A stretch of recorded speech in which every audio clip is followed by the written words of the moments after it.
Irmãos, o nosso tema hoje é capacitados pela presença e poder de Deus. E eu quero abrir a nossa conversa aqui hoje com os textos chamados a Grande Comissão. Jesus deixou, nós temos duas narrativas, né? Uma de Mateus e outra de Marcos, falando sobre a missão que Jesus deixou para a sua igreja. Eu quero fazer a leitura delas e depois começar a conversar com vocês sobre isso. Primeiro é Mateus 28, 19 a 20, um texto bem conhecido, diz assim: Portanto, ide, ensinai todas as nações, batizando-as em nome do Pai, e do Filho, e do Espírito Santo, ensinando-os a guardar todas as coisas que eu vos tenho mandado. E eis que eu estou convosco todos os dias, até a consumação dos séculos. Amém. Amém? Então, Jesus encerra o Evangelho de Mateus, né? O Evangelho de Mateus encerra-se com esta missão dada à igreja. Agora vamos ver Marcos, que também encerra com a missão da igreja, com uma linguagem diferente, mas mais explicada talvez um pouco, mas é o mesmo princípio. Marcos capítulo 16, dos versos 15 ao 20, diz assim: E disse-lhes, ide por todo o mundo, pregai o evangelho a toda criatura. Quem crer e for batizado será salvo, mas quem não crer será condenado. E esses sinais seguirão aos que crerem. Em meu nome expulsarão os demônios, falarão novas línguas, pegarão nas serpentes, e se beberem alguma coisa mortífera, não lhes fará dano algum. E porão as mãos sobre os enfermos e os curarão. Ora, o Senhor, depois de lhes ter falado, foi recebido no céu e assentou-se à direita de Deus. E eles, tendo partido, pregaram por todas as partes, cooperando com eles o Senhor e confirmando a palavra com os sinais que se seguiram. Amém. Então, queridos, nós temos aqui dois textos dos evangelhos, nós temos 4 evangelhos, 2 evangelhos, no seu final tem esta missão dada à igreja, uma missão. Jesus enviou a sua igreja para fazer diferença no mundo, para curar, para libertar, para abençoar, para levar a salvação. O que isso quer dizer? É que nós recebemos do Senhor uma missão, mas Ele não nos manda nessa missão sem estarmos capacitados pelo Espírito Santo, sem termos o poder e a unção necessária para cumprir. Porque a missão da igreja não é só pregar uma mensagem religiosa de conforto, de bem-estar. Não, a gente vai confrontar as trevas. O mal que está oprimindo, que está escravizando as pessoas, que está levando aos vícios, está levando muitas vezes ao pecado. Os males que assolam o mundo, grande parte deles está associada à ação dos demônios. Então a igreja precisa ter poder, precisa ter unção, discernimento espiritual, capacitação, que não é só, a gente não está abrindo uma empresa, a gente não está começando um negócio, um comércio, a gente não está fundando uma religião no sentido popular. Nós estamos estabelecendo o reino de Deus. E nisso há um confronto, há uma guerra, há uma realidade do mundo espiritual. Se nós formos para esta guerra sem unção, sem poder, sem direção do Espírito, nós seremos trucidados. Tem muita gente hoje que acha que igreja é administração. Se eu souber administrar bem, se eu falar bem. Irmãos, ou vai ser uma igreja água com açúcar, que não vai interferir no mundo espiritual, vai ficar legal, bonitinha lá, como se fosse quase um clube de pessoas que se encontram uma ou mais vezes por semana. Ou ela vai ter problemas sérios, porque ela vai mexer com o mundo espiritual. Então a igreja precisa de unção, precisa de poder. E Jesus, sabendo disso, ele já deixou a sua igreja preparada para isso. Ele falou: vocês vão receber poder, e há de descer sobre vocês uma unção, um poder. Em Atos 1:8 diz, e recebereis poder ao descer sobre vós o Espírito Santo e sereis minhas testemunhas. Então há um poder. Mas do que a gente pode falar desse poder? Que poder é este? Né? Vamos caminhando aqui, você vai entender melhor. Se você já me ouviu durante a semana, você já está conhecendo um pouco do que eu vou falar aqui. Se você não me ouviu, você vai entender aqui. Diz assim, no ano da presença manifesta de Deus, somos chamados a compreender que a missão confiada por Jesus só pode ser cumprida pela capacitação, pela o quê? Capacitação que flui da presença e do poder do Espírito Santo. Não é somente esforço humano, é vida cheia de Deus. Quando a presença de Deus governa, não caminhamos de forma improvisada. Vamos ler essa frase de novo? Vamos lá? Quando a presença de Deus governa, não caminhamos de forma improvisada. Guarde isso. Amém, amém, amém. Só esse pedacinho, só esse pedacinho. Obrigado pelo... Então, quando nós estamos na presença de Deus, né? A presença de Deus está governando, dirigindo, nós não caminhamos de uma forma o quê? Improvisada, de qualquer jeito. Irmãos, um dos problemas que muitas vezes as igrejas enfrentam é que as pessoas acham que só boa vontade resolve. Não, boa vontade é importante, mas boa vontade não confronta o inferno. É importante ser revestido com poder, é importante ter os dons para exercer a tarefa, poder para confrontar o mal, para a autoridade do mundo espiritual. Tem que ter dons, porque os dons são a capacitação do Espírito Santo. Tem que ter o caráter transformado, porque se não há verdade em nós, os demônios vão rir da gente. A nossa autoridade vai ficar na lama.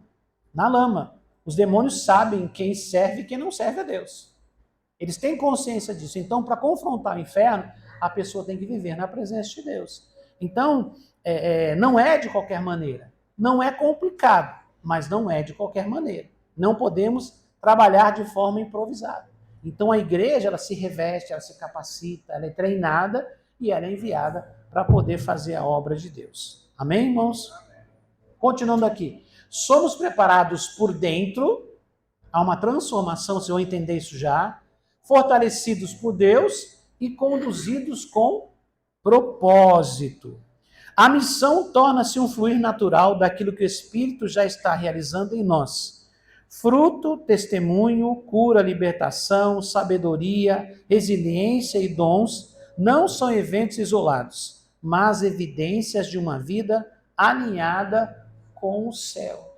Então Deus nos dá a direção, nos capacita e mexe com a gente, transforma a gente por dentro, para depois nós sairmos e começarmos a fazer. O papel da igreja é ajudar nesse processo.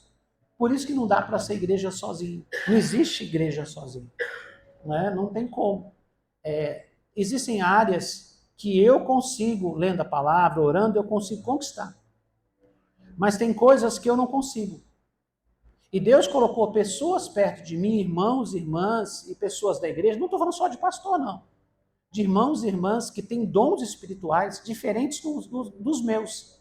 E os dons deles vão me ajudar a complementar a minha transformação. E os dons que eu tenho me ajudam a complementar a vida de outros irmãos. Por isso que é corpo. Fala amém? Então precisamos uns dos outros. Então nós precisamos de Deus. Porque vocês sabem, né? Existem os cavaleiros solitários na igreja. Querem fazer a obra de Deus sozinhos. Não funciona, irmãos. Não funciona. A obra de Deus ela é feita pela igreja. Nós somos enviados pela igreja, somos empoderados pela igreja, somos cobertos espiritualmente pela igreja e somos apoiados pela igreja no sentido de dons espirituais que a igreja tem dentro do seu corpo, nos irmãos, que nos ajuda a cumprir essa tarefa. Porque sozinho eu não posso ter todos os dons espirituais. Não há lógica para isso. Existem algumas pessoas que defendem a ideia de pessoas que têm todos os dons. Isso, irmãos, biblicamente isso não existe. Paulo fala que é um corpo e não há sentido serem as mesmas partes. Um é orelha, outro é nariz, outro é boca, outro é olho, um é mão, outro é pé. Glória a Deus por isso. A diversidade na igreja é maravilhosa. As pessoas são diferentes. E Deus gosta disso. Deus não quer que todo mundo seja igual. Senão ele criaria a gente igual, faria clonagem. Não é isso? Por isso que nós somos diferentes. Então, Deus preza isso e nos capacita dessa forma também. Então, a igreja cumpre uma missão realizando a obra de Deus. Com cooperação, com apoio, com suporte, todos nós podemos e devemos fazer algo para o reino de Deus. O que eu quero compartilhar com vocês aqui foi o que eu falei durante a semana, mas eu não vou me demorar tanto tempo em cada ponto aqui, é que nós recebemos este poder. E este poder, ele vai trabalhar em nós em diversas frentes, em diversas áreas, nos capacitando para poder cumprir a missão que a igreja tem aqui nesta terra. Então nós temos aqui algumas áreas em que o Espírito Santo trabalha em nós com o seu poder, com a sua unção, e traz uma transformação em nós e através de nós. É importante você lembrar que o poder de Deus ele vai trazer mudança na nossa vida, mas também, através de nós, ele vai mudar a vida de outras pessoas. Tá? Guarde isso é importante. Vamos lá então, irmãos. Primeira coisa que é importante na vida de um crente e é uma ação do Espírito Santo trabalhando em nossa vida, é o fruto do Espírito. Gálatas 5:22 e também posteriormente o 23, assim: mas o fruto do Espírito é amor, gozo, paz, longanimidade, benignidade, bondade, fé. E continuando, o 23 diz paciência e domínio próprio. Contra essas coisas não há lei, não existe lei. Então, irmãos, o primeiro trabalho da nossa transformação deste poder em nós visa transformar o nosso jeito de ser, trabalhar o nosso caráter. O Espírito Santo ele vai produzir em nós, mas lembre-se, se produzir não é que vai baixar alguma coisa em você e de repente você está cheio de amor, cheio de alegria, de paz. Não vai baixar nada em você. Eu não tenho, agora eu tenho. Não, isto é um trabalho que o Espírito Santo faz na nossa vida, com a nossa permissão e com a nossa participação, é uma parceria, por isso que é fruto do Espírito. Tá? Então, ele vem, trabalha em nós, porque Deus respeita a nossa liberdade de escolha. Deus não impõe nada sobre a pessoa, não obriga a pessoa a ser o que ela não quer ser. E aí ele vai trabalhar em nós. E esses frutos do Espírito são resultado do relacionamento entre nós e Deus, e nós somos sendo tratados, curados, confrontados, para que a gente comece a gerar os frutos do Espírito. Tá? Então, esse é um processo que o Espírito Santo faz em nós. Tá bom? Então, nós temos aqui bondade, fé, paciência é um fruto do Espírito, domínio próprio, né? Que é a temperança, é o equilíbrio do nosso temperamento. Os que são mais intensos, o Espírito Santo nos ajuda a ter mais controle sobre esta intensidade. A intensidade é boa, mas em alguns momentos. A intensidade o tempo todo não funciona. Então, para algumas coisas a intensidade é boa, para outras não. Então, o Espírito Santo nos ajuda nisso. E os que têm um temperamento mais calmo, mais fechado, o Espírito Santo nos impulsiona mais para cima um pouquinho. Não é o tempo todo, não. Por quê? Porque o nosso temperamento nos ajuda a realizar tarefas, por isso que Deus nos colocou esse temperamento. E aí, em algum momento, a gente precisa de uma impetuosidade, de uma ousadia, e aí o Espírito Santo nos ajuda também. Então, todo mundo precisa ser tratado no seu temperamento. Não é só colérico e sanguíneo, não. Todo mundo precisa ser tratado no seu temperamento, e o Espírito Santo trata cada um de nós, desde que a gente permita ser tratado. Tá? Ninguém muda sem querer ser mudado. Guarde isso, irmãos. Fulano não muda porque ele não dá espaço para mudar. Porque Deus tem poder para transformar a vida de qualquer pessoa. Você pega todo tipo de temperamento na Bíblia, todo tipo de pessoa, E você vê que Deus transformou, que Deus mudou, que Deus abençoou. Nós temos o caso, por exemplo, de Pedro. Pedro era sanguíneo. E Deus trabalhou a vida dele, se tornou uma pessoa extremamente confiável, firme, porque Pedro tinha aquela inconstância. Hora ia, hora não ia, falava fora de hora, depois, quando precisava, não... Tinha aquela coisa do sanguíneo. O Senhor trabalhou na vida dele, se tornou o líder dos apóstolos. Paulo era colérico ao extremo, e o Senhor tratou Paulo, hein? Tratou Paulo de uma forma que ele se tornou um apóstolo tão abençoado. Então você vê que o Espírito Santo trata o temperamento, desde que a pessoa permita ser tratado. Nós temos o caso de Moisés, né? Desculpa, caso de Abraão, que era um fleumático. Abraão era fleumático. Ele tinha dificuldade para muitas coisas, e Deus chamou ele a caminhar por fé. Irmão, a maior luta que existe no mundo para um fleumático, eu falo porque eu sou fleumático, é caminhar por fé. É dar um passo sem poder ver, sem entender. O fleumático gosta de entender o que está acontecendo. Ele só vai no que ele entende. Depois que ele entende e vai, ninguém segura, porque ele é focado. É qualidade. Mas é defeito quando ele não ousa. Então Deus chama Abraão a caminhar por fé. Abraão era fleumático. Né? Nós temos o caso de Jó, que era melancólico. Achava que eu não ia falar dos melancólicos? Não. Não. O Jó era melancólico. E aí Deus tratou a vida dele. Né? Em algum momento ele trouxe tudo para si, entrou na vibe de vítima, não é isso? Não, gente, ele é grande parte. Aí o Senhor trata com ele, ele fala, Senhor, eu te conhecia só de ouvir falar, mas agora os meus olhos te veem. Eu falei bobagem, eu falei besteira. Eu sei que nenhum dos teus planos pode ser frustrado. E Deus trabalhou a vida dele. Fala amém. Então, todas as pessoas podem ser tratadas. Todas as pessoas podem ser mudadas. Mas o requisito número 1 para ser tratado é: eu quero ser tratado. Se você resiste, se você não quer, se você não permite ser tratado, nem Deus muda você. Pastor, Deus não tem poder de mudar qualquer pessoa? Tem poder para mudar qualquer pessoa.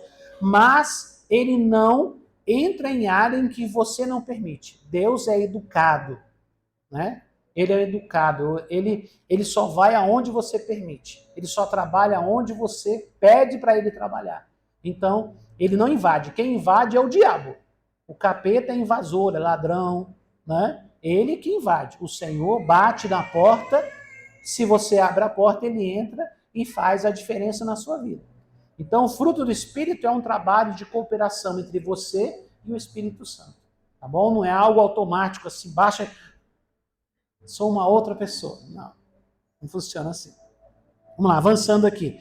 Então, a primeira coisa que o Espírito Santo traz de poder em nossa vida, para que nós possamos realizar a obra de Deus, para que sejamos bênção neste mundo, é produzir mudança internamente na nossa vida. Outra coisa, testemunho.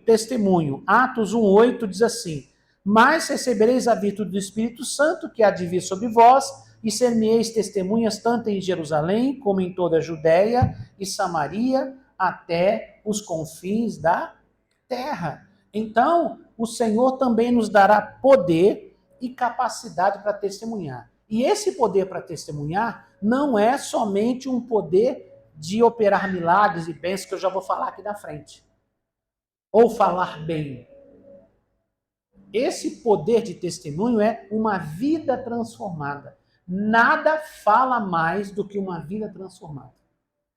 A gente sempre fala de testemunho aqui, a gente sempre tem aquela ideia que o testemunho é: eu fui curado, eu fui liberto de um demônio que me oprimia, eu estava todo quebrado, Deus me prosperou. Irmãos, isso é testemunho? É. Mas existe um testemunho que as pessoas não valorizam muito, mas é o maior testemunho de todos. Quando o seu caráter é transformado, quando a sua vida é transformada, quando você era uma pessoa com a vida errada e Deus coloca você de volta no caminho. Fala amém.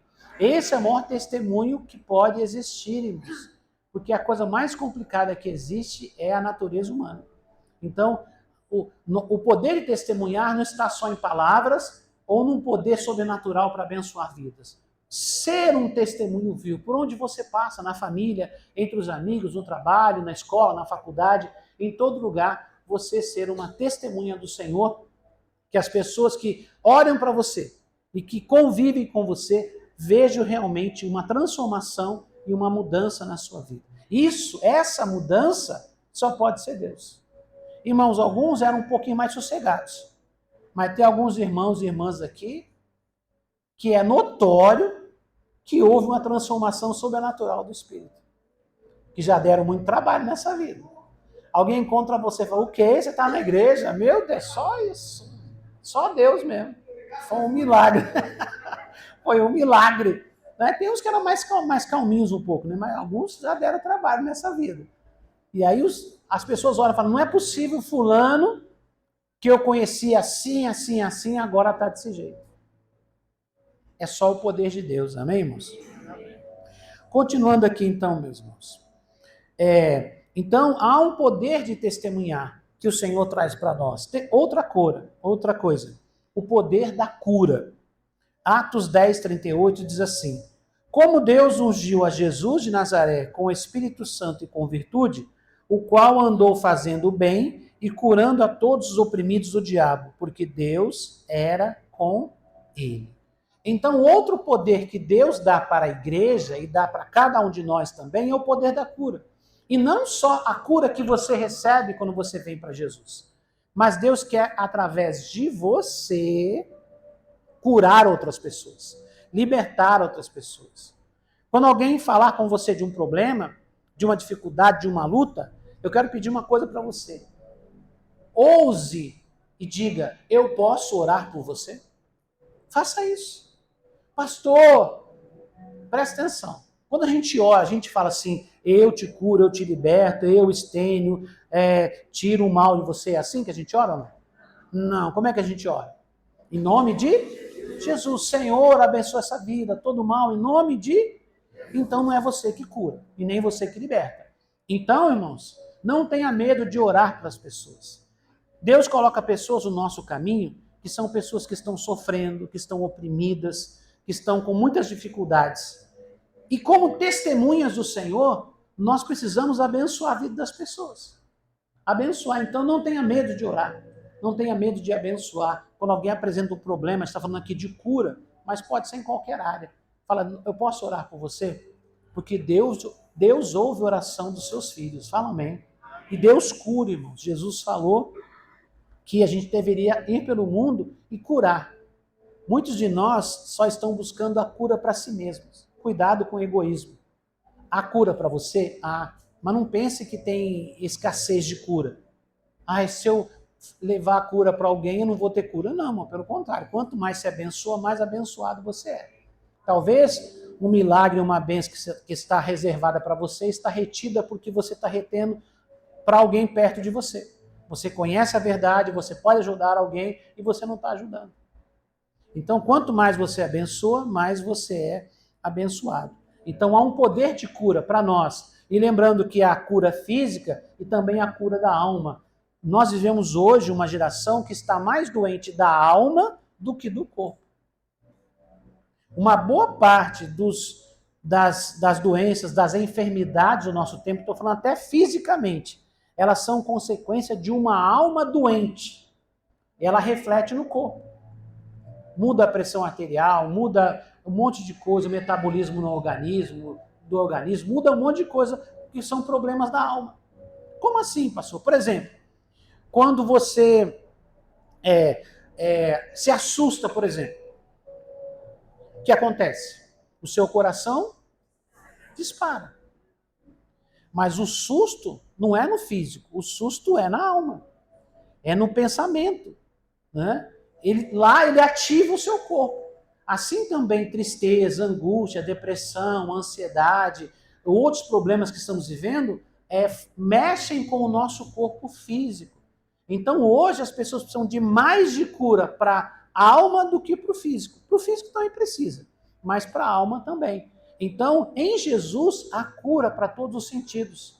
Lá em Isaías 53, quando Isaías profetizou sobre Jesus, como seria Jesus, ele fala, ele tomou sobre si as nossas dores. O castigo que nos traz a paz estava sobre ele e pelas suas pisaduras nós fomos sarados. Então diz o castigo que nos trouxe a paz. Paz não é físico, paz é da alma. Então, a cura para o corpo e a cura para a alma, para todos os sentidos, a cura do Senhor. Tá ok? Vamos lá. Libertação, o princípio é o mesmo. 2 Coríntios 3,17. Ora, o Senhor é Espírito, e onde está o Espírito do Senhor, aí há liberdade. Então, a libertação também é um poder que os servos de Deus têm. Como assim, pastor? Verdade. Todos nós que recebemos do Senhor a sua salvação, pertencemos ao corpo de Cristo, nós passamos a ter autoridade no mundo espiritual. E você pode orar por alguém, alguém está oprimido, está sofrendo, está escravizado pelo diabo, porque existem vários níveis de influência demoníaca. Existe o endemoniado, né, manifesto, mas existem várias ações que os demônios estão oprimindo, trabalhando na mente, criando sentimentos, criando problemas na cabeça das pessoas. Quando eu falo na cabeça, é pensamentos, alterando os sentimentos, influências, pensamentos malignos. Muitas vezes, irmãos, são demônios que estão oprimindo essa pessoa. E nós temos autoridade para expulsar demônios. Fala amém, irmãos? Lembra? Ai, pastor, misericórdia. Ué, você vai expulsar no seu nome, não? Sai, demônio, em nome do pastor Estênio. Não. O demônio vai rir de você. Por quê, irmãos? Porque o poder está no nome de Jesus. Nome que está acima de todo nome. Os demônios sabem quem é Jesus. Fala amém. Então, em nome de Jesus, expulsar demônios, curar enfermos, libertar oprimidos, esta é a missão que a igreja recebeu do Senhor. E nós somos enviados. Mas eu não sou pastor, eu não sou obreiro, irmãos, independente de qualquer coisa. Se você tem um cargo ou um título, não é essa a questão. A questão é, nós, como parte da igreja, do corpo de Cristo, recebemos sim autoridade para abençoar e para libertar vidas. É importante você entender outra coisa, irmãos. A gente fala de libertação de opressão demoníaca. Nós estamos vivendo hoje dias em que uma grande parte das influências demoníacas não são mais do jeito que era antigamente. Pastor, o demônio evoluiu, pastor. Ele continua sendo demônio. Primeiro, ele não ficou bonzinho, não ficou legal. O demônio continua sendo mal, tá? Mas ele vai adaptando métodos. E vou falar, por exemplo, do Brasil. O Brasil tem sido invadido por muitas influências culturais de países do Oriente. E agora as igrejas estão lidando com demônios de outro tipo. Pastor, demônio tem tipo? Tem. Tem. Demônio não é tudo demônio, pastor? Sim, tudo demônio é demônio. Mas cada demônio tem um tipo de autoridade e causa um tipo de estrago. Causa um tipo de estrago. A igreja foi acostumada a lidar no Brasil, na realidade brasileira, com libertação de influências de feitiço, macumba, enfim, essas coisas assim mais comuns. Os antigos da igreja lembram disso. Demônio manifestava, fala só isso, fala aquilo, falava os nomes, assim, daquilo que a gente conhecia da cultura brasileira, das religiões brasileiras, que tem a ver com os demônios. Só que, com o mundo globalizado, já há um movimento, lógico, que vem desde a década de 60, trazendo para nós aqui a cultura oriental. Ela veio através de religião? Veio. Mas ela veio principalmente através de cultura, por exemplo, meditação, yoga, acupuntura, acupressura, aromaterapia, cromoterapia. Aí a fila é gigante, tá? Não dá para citar todos os nomes aqui. Meditação, né? E, irmãos, a fila é grande. Eu vou te atualizar sobre isso se você não sabe. Se você não sabe. Todas essas coisas, elas estão ligadas à religião oriental. E elas trazem consigo demônios que acessam os chakras, pontos na pessoa, que vem desde o alto aqui, ó, e vai descendo, são pontos de contato. E essas chakras com alguns tipos de rituais, cheiros, toques, gestuais que a pessoa faz sem saber que está fazendo, abre porta para demônio. Tem muita gente que está oprimida por demônios, e esses demônios eles não manifestam igual aqueles outros. A pessoa não sabe. Vai de um lado, vai para o outro, tal, está sendo oprimida. Então a igreja tem um papel de trazer libertação. E nesse ponto aqui, irmãos, a libertação vem principalmente pelo conhecimento da verdade. Estou falando de libertação agora da verdade, tá? Que a verdade traz. Alguns casos precisam de libertação de alguém orando, ministrando na sua vida, abençoando a sua vida, acompanhando, fazendo uma libertação passo a passo. Tá? Mas uma coisa que nós, igreja, temos como missão é levar a liberdade. E a libertação não é só o confronto direto com os demônios. A libertação passa pela libertação da mente da pessoa. Jesus falou assim, e conhecereis a verdade, e a verdade vos libertará. Então, muitas pessoas estão escravizadas por uma mentira de Satanás.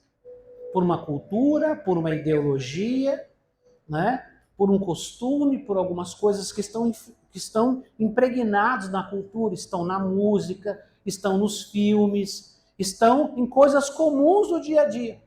Então a igreja precisa ter poder para confrontar, levando a verdade. Porque algumas coisas só serão transformadas com a verdade, levando a verdade de Deus, levando a verdade da palavra de Deus. Então, vou usar um termo, vou lembrar vocês biblicamente, que quando Jesus falou assim, conhecereis a verdade e a verdade vos libertará, ele não estava falando com descrente, estava falando com crente. Ele estava falando com os caras que conheciam as coisas, porque eram o quê? Os fariseus, os saduceus, os mestres da lei que dominavam os textos. Mas eles foram dominados por tradições e rituais que, na verdade, trouxeram opressão em vez de trazer libertação. Jesus chegou na sinagoga e tinha a mulher que fazia 18 anos que o demônio estava montado nas costas dela. Aí Jesus foi e expulsou o demônio. Falou que aquilo era um demônio que fazia aquela mulher andar encurvada. Expulsou o demônio e ela ficou boa novamente. Fala, maravilha. Aí todo mundo aplaudiu e ficou feliz. Sim ou não? Não. Os religiosos ali disseram o quê? Mas como? O Senhor vai curar essa mulher? Hoje é sábado. Hoje é sábado. E houve um confronto ali. Então você percebe que muitas vezes a libertação também está na mente das pessoas. A libertação precisa passar pela mente. Não é só expulsar um demônio, muitos princípios estão sendo adulterados, mudados, adaptados. Nós estamos vivendo uma época que querem adaptar a Bíblia, querem mudar a Bíblia, tirar textos, acrescentar textos. Cuidado com isso, irmãos. Isso é ação de demônios, para tirar a eficácia da palavra. A palavra não precisa nem acrescentar nem tirar. A palavra já é completa. O Senhor já selou a palavra e a palavra é completa. A verdade de Deus, ela é atemporal, ela serve para qualquer época. Na época de Jesus, você orava, expulsava demônio, hoje você expulsa do mesmo jeito, declarava cura, as pessoas são curadas, abençoadas. Então, cuidado, que muitos dos ataques de Satanás hoje estão nas filosofias, nas culturas, nas religiões, na política, em várias áreas ele está influenciando, e já um grande movimento, já de décadas, que o diabo entrou nas universidades. Eu não estou falando para você não estudar não, pelo amor de Deus. Para você ter ciência que os ambientes das universidades são ambientes que são dominados por filosofias demoníacas. O estudo em si é bom, mas o crente tem que estar com a vida em ordem para poder chegar lá e confrontar. Quando eu falo confrontar, não é arrumar confusão. É saber se posicionar como crente. Senão você é engolido pelo sistema, como muita gente já foi. Muita gente já foi. Só que o ambiente acadêmico precisa urgentemente da presença de Deus.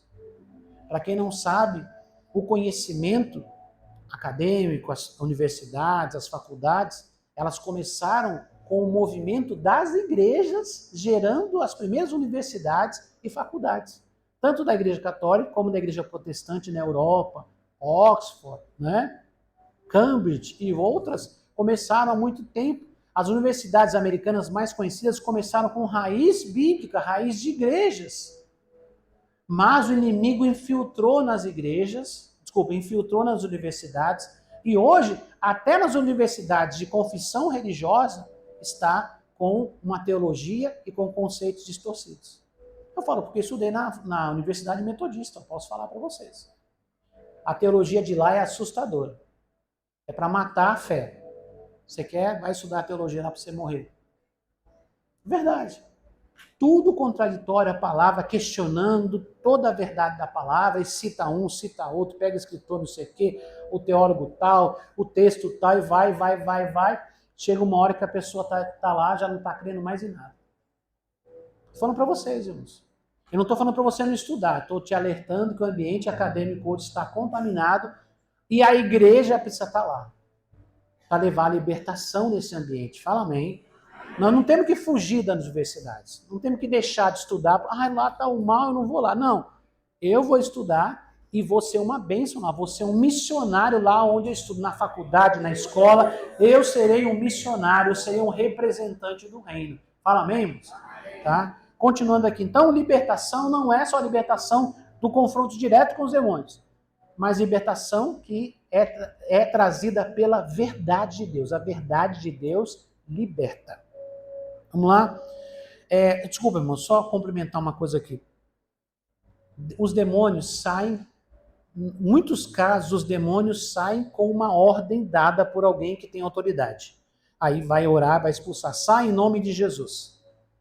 Mas muitas vezes a pessoa volta a ficar influenciada pelo demônio. Por que a pessoa volta a ficar? A oração do irmão foi fraca. A oração do pastor foi fraca. É porque a pessoa ainda tem alguma coisa que pertence ao mal. Pode ter sido um pacto, um envolvimento, pode ter sido objetos, coisas que a pessoa ainda mantém, hábitos. Por isso que ele precisa também conhecer a verdade, para que ele se arrependa, pare de fazer ou de ter aquelas coisas, quebre aqueles pactos, porque a partir dali, o demônio não tem mais poder de voltar. Só a verdade de Deus é que liberta a pessoa. Então há uma autoridade para mandar o demônio embora, mas se a pessoa não conhecer a verdade, ela não vai ficar liberta. Ela precisa conhecer a verdade da palavra e se desfazer daquilo que faz com que o demônio permaneça ali. Tá? Vamos lá. Outra unção que Deus nos dá para sermos igreja, esse poder que nos capacita, é a sabedoria. Tiago 1,5 diz assim: e se algum de vós tem falta de sabedoria, peça a Deus, que a todos dá liberalmente, e não o lança em rosto, e ser-lhe-á dada. Então, irmãos, outra coisa que Deus dá é sabedoria. Nós precisamos de sabedoria para viver neste mundo. Sabedoria para entrar, para sair, para conversar, para se relacionar. Para poder viver neste mundo, você precisa estar posicionado. Mas saber o que fazer e quando fazer é muito importante. Não basta ter conhecimento. Infelizmente, irmãos, muitas vezes os cristãos são taxados de ignorante, porque eles detêm um conhecimento bíblico de princípios, de verdades de Deus e querem aplicá-los. Isso está errado? Não. Não. Mas nem tudo é forçado, nem tudo você pode chegar atropelando. Eu sou de Deus, então eu vou chegar aqui, vou chegar atropelando. Não. Você tem que ter sabedoria para chegar nos ambientes, para conversar, para tratar com as pessoas, para relacionamento. Então, irmãos, Jesus tinha sabedoria para lidar com as pessoas. Ele conversava com todo mundo, lidava com todo mundo, ele tinha sabedoria para tratar, para lidar com situações. Então, o cristão tem que aprender, gente. Não é porque a gente está conhecendo a verdade de Deus que a gente tem que maltratar ou tem que achar que as pessoas têm que obrigatoriamente ouvir o que nós temos para falar. Não. Existem coisas que as pessoas estão buscando ajuda e a gente vai ajudar. Existem situações que a gente reconhece que a pessoa precisa de ajuda, mas ela não reconhece que precisa de ajuda. E você tem que ter sabedoria para viver em todos os ambientes, para ser uma pessoa relevante nos ambientes. Porque se você for agressivo, grosseiro, falar fora de hora, não souber se comportar, por mais verdade que você tenha, por mais bênção que você tenha, por mais unção que você tenha, você não vai permanecer. Você não vai permanecer. Então, sabedoria é essencial para fazer o que tem que fazer. O como, o quando, porque tudo isso tem a ver com sabedoria. Não é só conhecimento. Conhecimento é uma coisa, sabedoria é outra. Sabedoria tem a ver com a aplicação, a maneira certa de fazer. E a Bíblia diz que a sabedoria vem de Deus. Fala amém. Tá? Então, continuando aqui. Outra coisa importante para quem vive para Deus, quer fazer a obra de Deus, quer ser uma bênção neste mundo, é resiliência. Filipenses 4,13 diz assim: posso todas as coisas em Cristo que me fortalece. Digam vocês?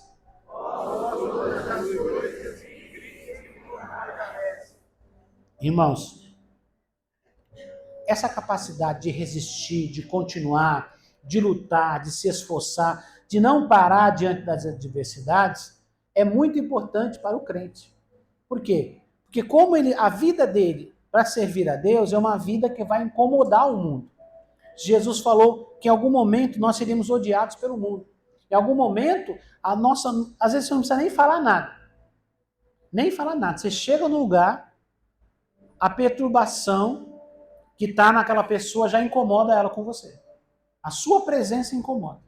Não é o seu perfume, não. É a sua presença, porque você carrega a presença de Deus. Então tem lugar que você vai incomodar sem falar nada. Você chega no lugar, o mundo espiritual movimenta, né? Você chega, o anjo que está com você chega na frente dando bolacha em demônio, e aí, irmãos, o negócio fica complicado. Vocês gostam dessas coisas, né, gente? Vocês gostam de uma zoada, né? Então, irmãos, o mundo espiritual movimenta, o mundo espiritual, ele se vê, irmãos. Os demônios veem os anjos veem os demônios, o mundo espiritual se movimenta e ele mexe nos sentimentos das pessoas. Então, nós enfrentamos algumas lutas, algumas perseguições. Por que o inimigo faz isso?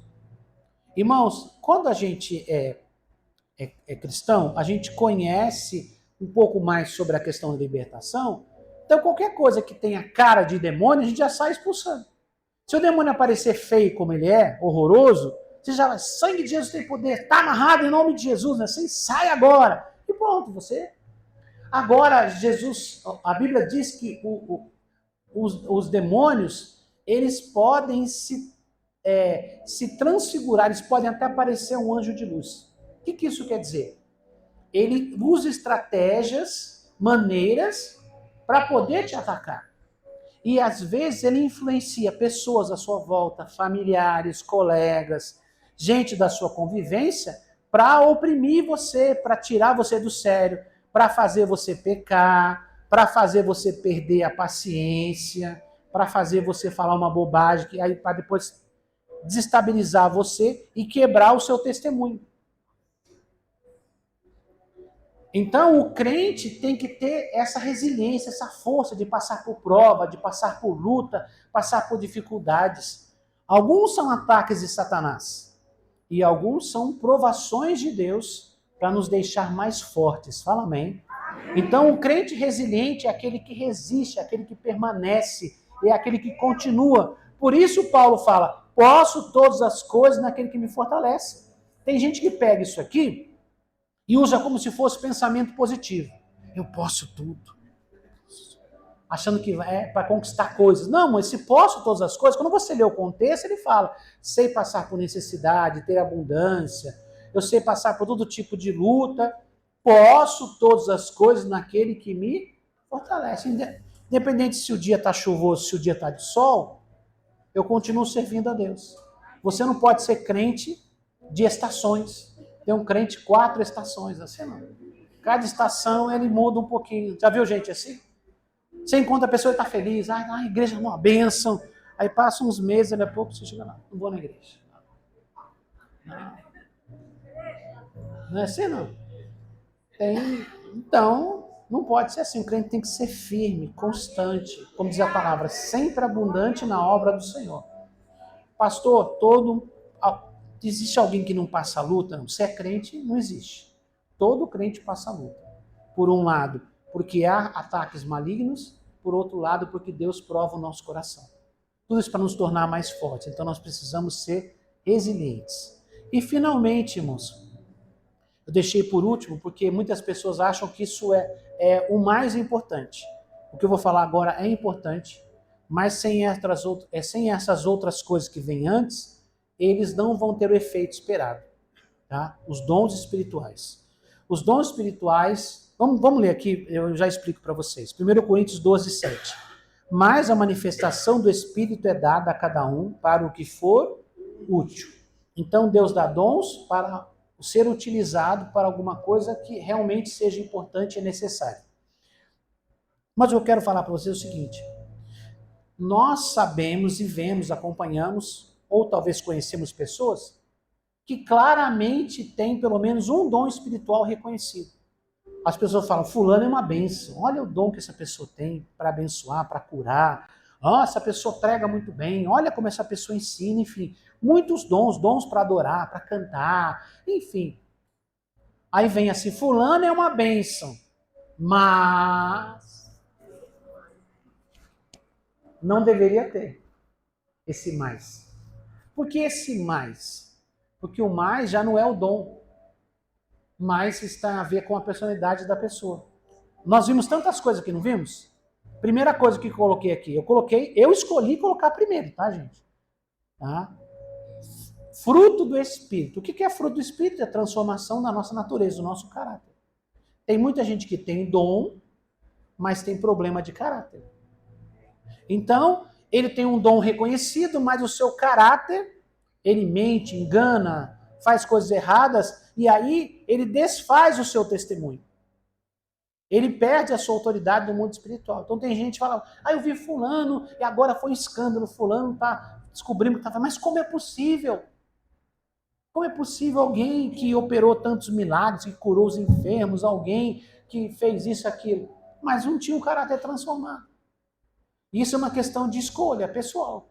Permitir que o Espírito Santo trabalhe, ouvir a palavra e trazer para dentro do coração e dizer, eu quero ser mudado. Irmãos, isso é tão sério que a Bíblia diz que Jesus tinha discípulos e um deles não seguiu o caminho. Paulo tinha discípulos e ele cita alguns discípulos. Irmãos, você quer uma coisa melhor do que você ser ensinado por Paulo? Pelo amor de Deus, irmãos. Você poder sentar e ouvir Paulo, andar com Paulo e aprender coisas com ele. Ele era um mestre muito abençoado. Mas teve gente que andou com ele e resolveu seguir outro caminho. Deu mau testemunho, fez coisa errada. Foi discipulado por Paulo. Por quê, irmãos? Porque a gente faz escolhas na nossa vida. Os dons espirituais são um presente. Guarde isso. Dom é o quê? Presente. A palavra dom, a tradução literal da palavra dom quer dizer presente, uma dádiva. Então o dom, primeiro você não escolhe, porque é presente. Deus te dá o dom que ele quer. Certo?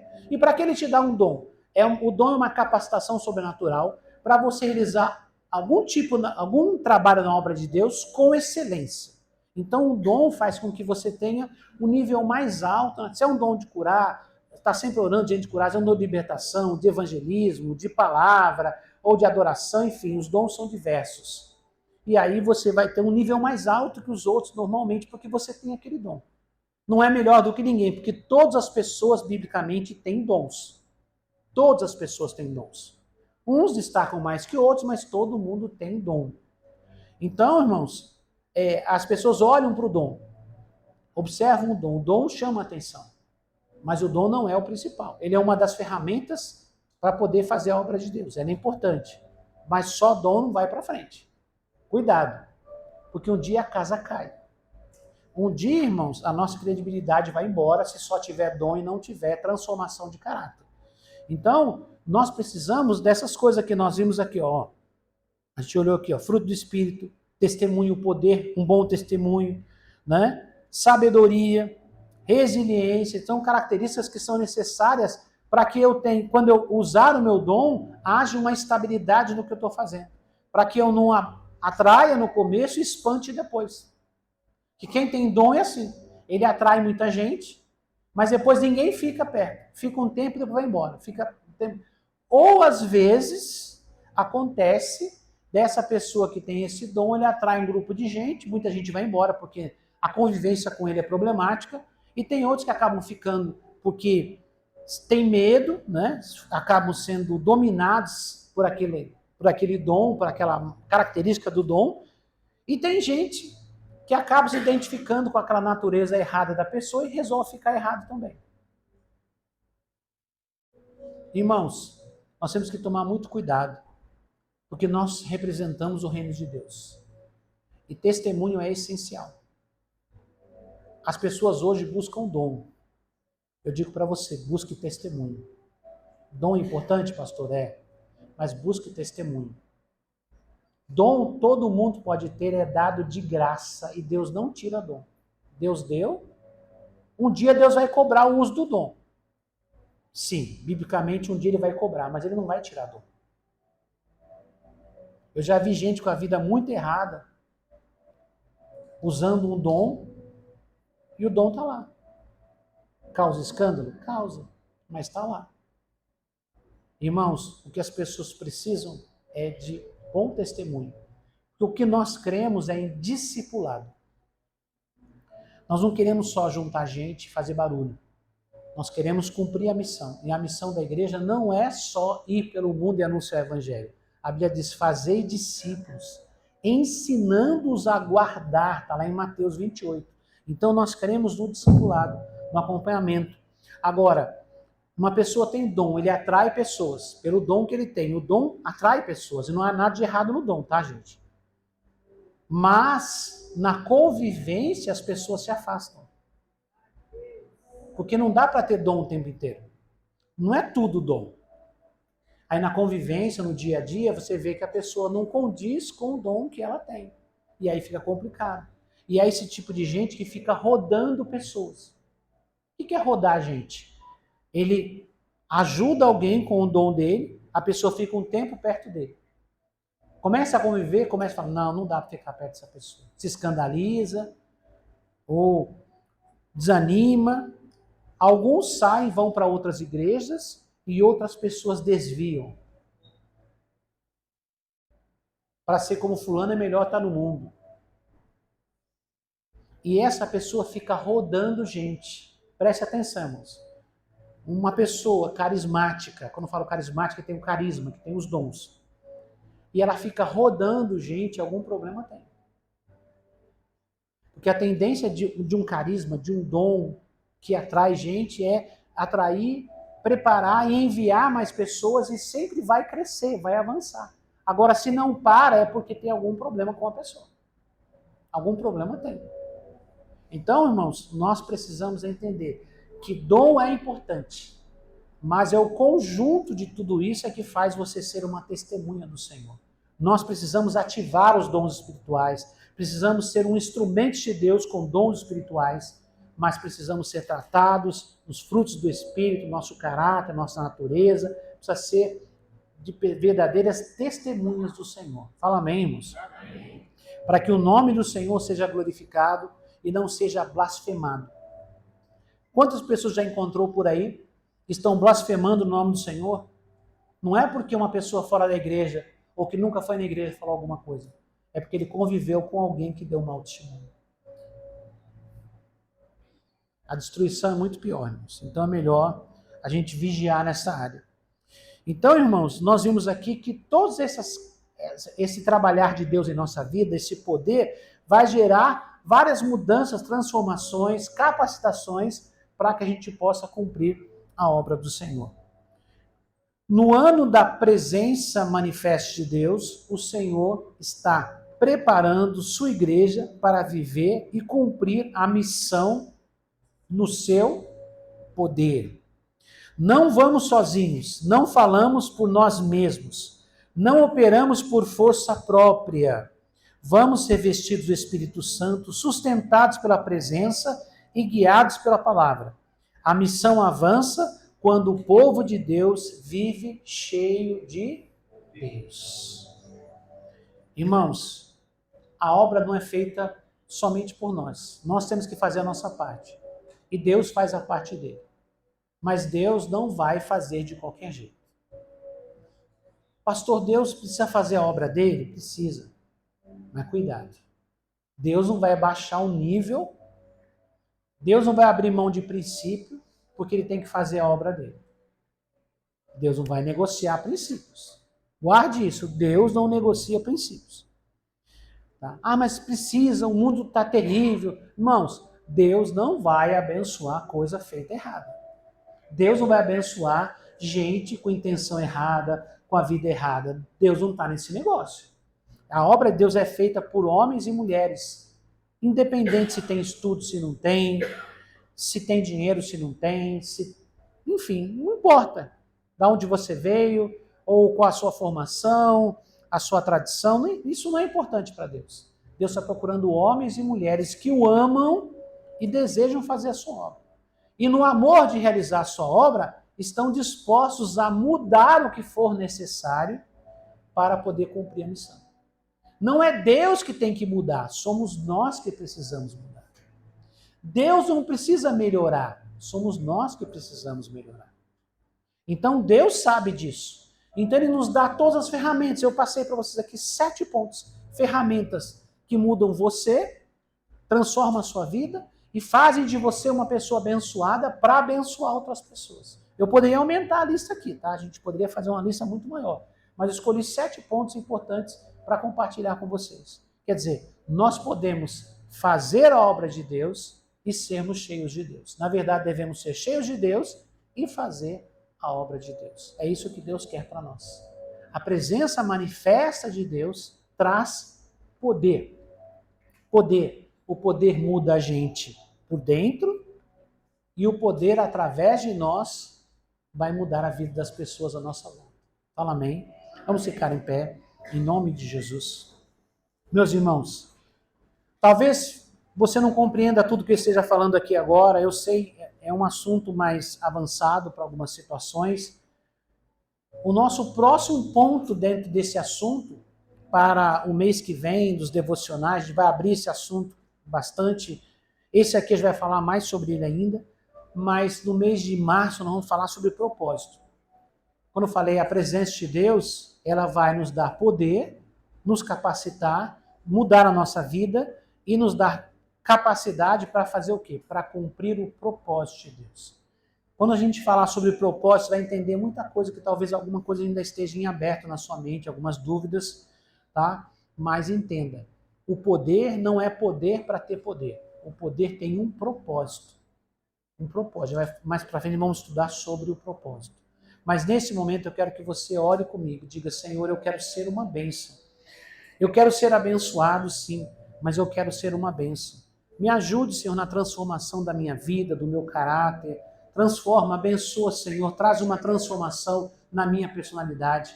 Eu quero ser uma bênção em tuas mãos, eu preciso ser uma bênção. Eu não quero ser uma pessoa que frequenta a igreja e tem um mau testemunho.